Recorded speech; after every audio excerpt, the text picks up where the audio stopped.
Hello everyone, I'm Akansha and I'm very excited to welcome you all for another, very exciting and new session on the applications of GIS. GIS or Geographical Information System is all around us because whatever we do is related to the location or topology. So without, taking a lot of time, let's just get into the session of our session, which is on applications of GIS on agriculture sector. Before I pass on to our chief guest, the keynote speaker, I just want to remind everybody that since we are short on time, it would be great if you can just post your question in the chat box and we can, take the questions whenever it comes. So, without further ado, let me invite Professor Adeniyi to walk us through the whole agenda. A little bit about Professor Adeniyi is he's a professor of sustainable agriculture mechanization, the immediate Vice-Chancellor of Landmark University, and he has been a head of different departments, in fact, OZATEC and in the food digital sustainability wealth creation of CYCDI. He actually delivered the 51st inaugural lecture of Fun Lab titled Man, Material and Machine, the Tricycle of Agriculture Mechanization. I would request everybody to go and attend it. It's very interesting to hear the lecture. Professor Adeni is a product of University of Ibadan, who had part of his training at the Central Institute of Agriculture Engineering in India as well as in China Bamboo Research Center. He is also a visiting professor to the Global Hidden Hunger Program of University of Toronto. He has been involved in a lot of international and national projects from UNDP, Cassava Wheat Bank, Bill and Melinda Gates, to name a few. He has won many awards and financial grants for his university. He's a game changer in when it comes for achieving sustainable development goal, and he gives a very nice raise, and he provides very good guidelines how can we achieve these goals, and we are very glad that Professor Adini is able to join us today. Over to you, sir. Thank you, my amiable sister Akansa. I really want to congratulate everyone on this platform, especially Tag Nigeria, for bringing all these eggheads together. Permit me to quickly share my screen for want of time. Great. I want to put it in a video forum. Great. I think we are good to go.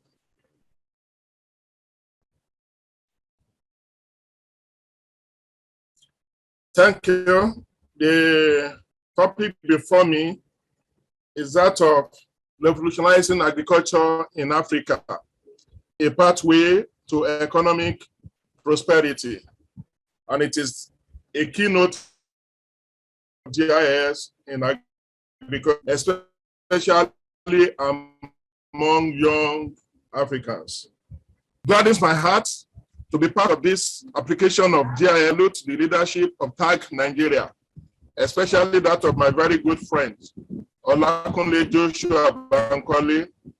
I bring you greetings and glad tidings from Sustainable Agricultural Mechanization Hub, a center for sustainable agricultural research, machine development, training, and outreaches. My assignment tonight is a very straightforward one. It is to lay the foundation for this boot camp. And I'm just going to whet your appetite because the experts are in the house to take us on further on this.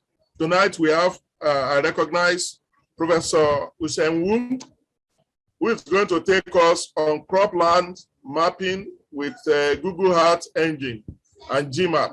And of course, our other professor, Professor Hamid Abrabia, who is going to take us on UAV application in GIS. If you look at this particular chart, there are 5 sectors that contributed to Nigeria GDP in the first quarter of this year, 2022. And it is so clear that agriculture has almost a quarter of it. That's to the extent that agriculture is the bedrock of sustainability of any economy in the world. It plays a key part in long-term economic growth, talking about Sustainable Development Goal 8, and structural transformation, SDG 9, though this may vary from one country to the other. In the past, agricultural activities were limited to food and crop production. However, in the last 2 decades, it has evolved into processing, production, marketing, and distribution of crops and livestock products. This is a young man that approaches his father about the new change that he has encountered. He removed batteries from radio and power it with wind turbine. One would have thought his father would be happy to embrace this new technology, but can you hear him?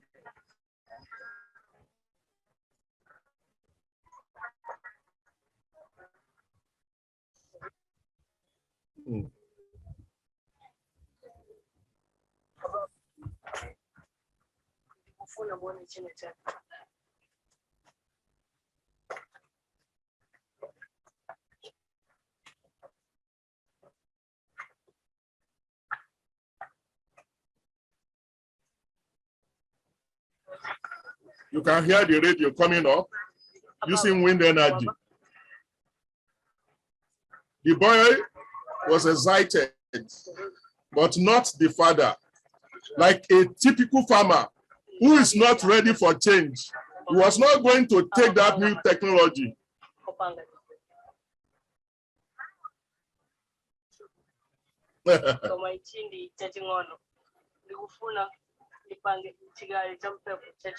Wow.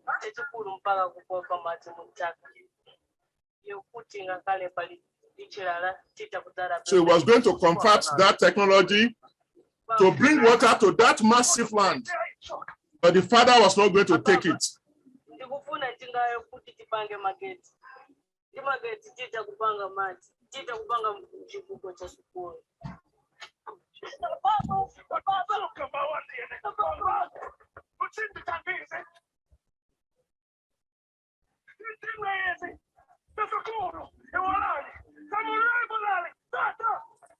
What is cool? Forget about it.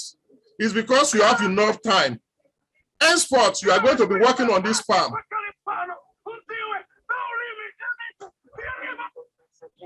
And that is where the women come in.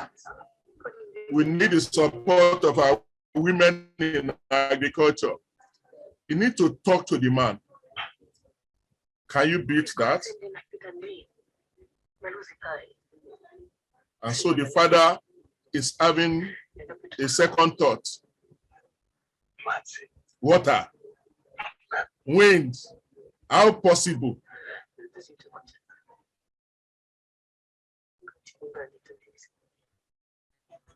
That is how that project of that young boy became the family project. The father, the mother, they have to support him. Night and days, they are working on it. Remember, when you have an energy, if you have motion in an electric field, it's going to bring current. So that's how that project also became a community project, no longer the family project. The people is one and go to, there is nothing that they want to do that they will not be able to do. That's the turbine, the electric motor, and you can see all of them working together. That's the pumping machine. Imagine everyone in that community fetching water for this, from this well to irrigate a particular massive land. That's the blade of the fan that is being taken up for wind to work on. Once the wind blows the blade, it begins to rotate and create motion. And that motion will work on the electric pump dynamo. And that's how they get water. Can you beat that? Can you beat that? The joy of accomplishment from a small young boy.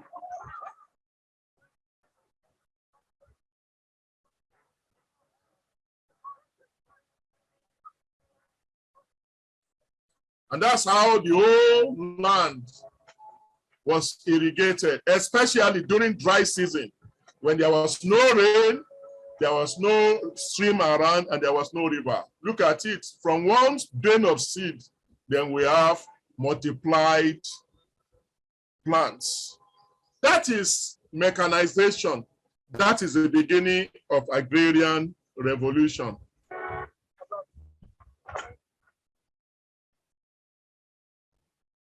And so, arising from this, and having delivered the 51st inaugural lecture of my university in 2016 on man, materials, and machine, the tricycle of agricultural mechanization, I went ahead to establish a sustainable agricultural mechanization hub, a center for sustainable agricultural research, machine development, training, and outreaches. Now, agrarian revolution. Over the past 2 decades, the face of agricultural technology has changed so boldly that everything from equipment and system to structure, gone are the days when everything on tractors, transmission and traction system are mostly mechanical. And that is to be celebrated, of course, because not only has yield increased significantly, the adoption of this system also makes feed management easier with better ergonomics in the field. What is to be decreased is the lack of awareness, slow adoption, and of course, outreach resistance at times of African farmers, like we saw in that short video, towards modern agricultural innovation, even by those who can afford it. When this thing was posted on social media, one of the remarks that I got from one of my mentees, Emmanuel Ayode, 2022, is just this view. Now, how do we drive agrarian revolution out of the United Nations Sustainable Development Goals? Because that goal, there are 17 of them, and 10, more than 10 of them address the issue of agriculture. And so the Sustainable Development Goal is the low-hanging fruit for us to achieve agrarian revolution. Personally, I have my own SDG code. It is called 279. Anywhere I go, the badge that I wear is 279. Of course, as a Vice-Chancellor of 2 universities, former Vice-Chancellor indeed, I also have my administrative code, and it is 4, 16, and 17. Very quickly, let me talk of my own code, and I hope by the end of this boot camp, everyone on this platform tonight will have their own SDG code, driving at least 3 of the Sustainable Development Goals. The first one, 279, 2 is zero hunger. And of course, the objective is as seen on the board, talking about improving nutrition and promote agricultural sustainability. That's a webinar that we have had. And then we talk of different. One, we have built about 10 processing plants for different crops. One of such is the rice mechanization, right from harvesting to threshing, to winnowing, to cleaning, to steaming, to milling, to grading, to destoning, and of course, to packaging of the products. That's what we have done. The second one is talking about we have a group that work on waste to wet to energy initiative, and that is to integrate renewable energy sources to existing grid network. And we're using solar and wind energy like we saw in that video, biomass and biofuel units, hydropower and grid units, and waste to wet units. And while at the university, we have an hybrid power plant that work on wind, on hydro, on solar, and on biomass.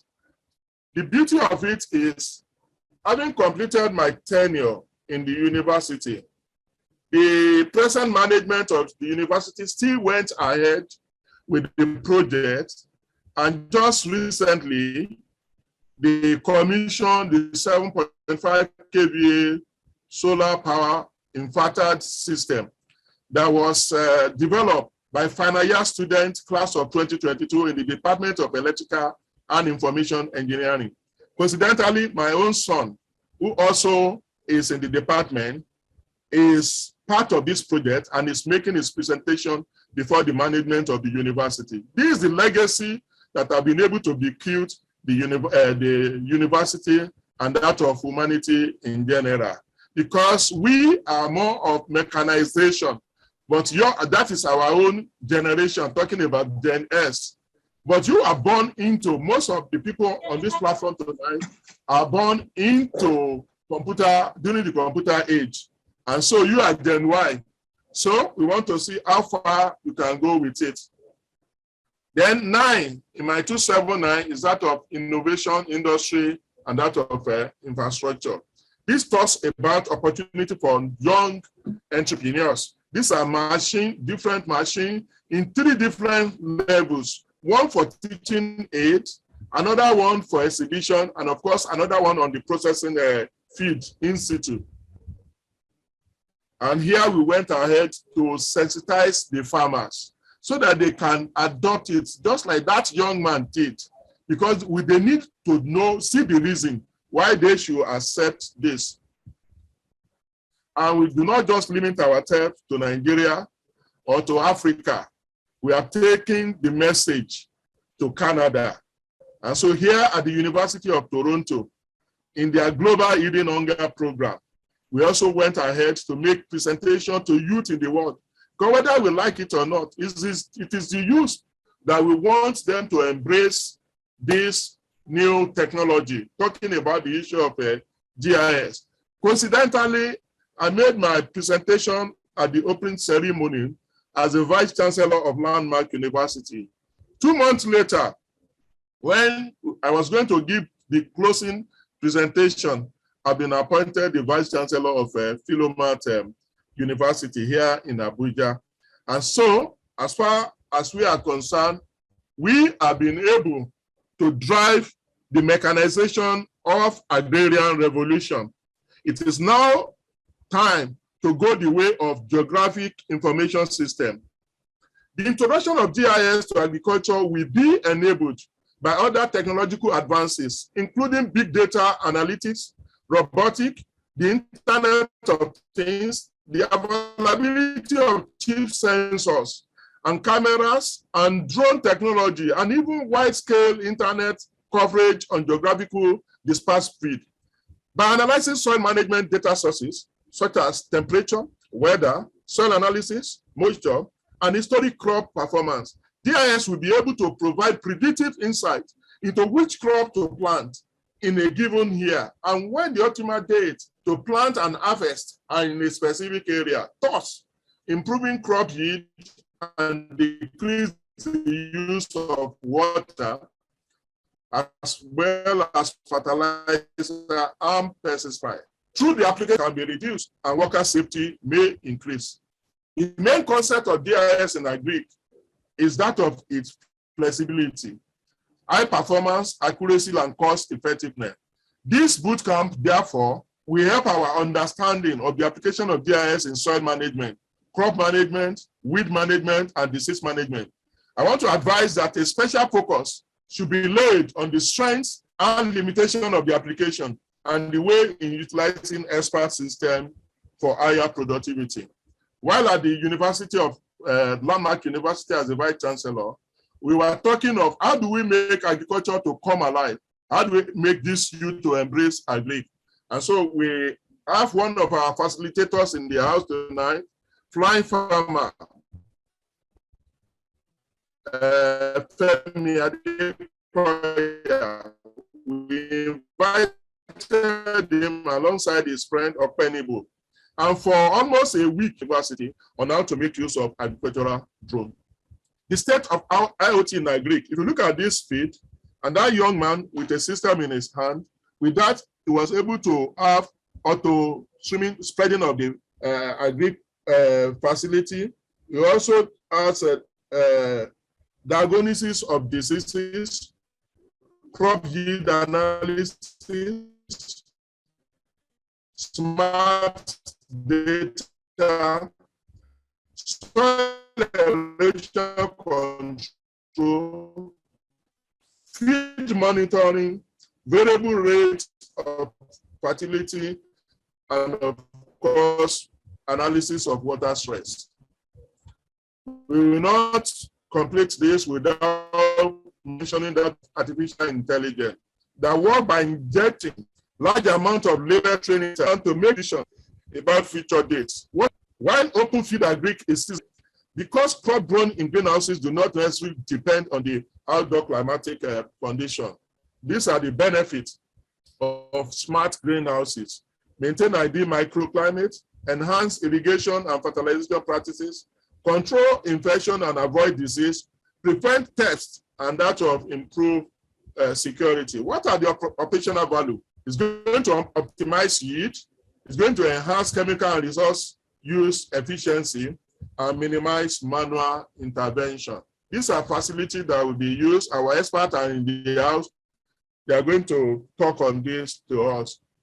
Having said this, in my research team, we're also working on an agri system that will solve farmers and other clashes. Anybody from this part of the world, Nigeria, Africa at large, we know that there's always incessant farmers clashes with that of herdsmen.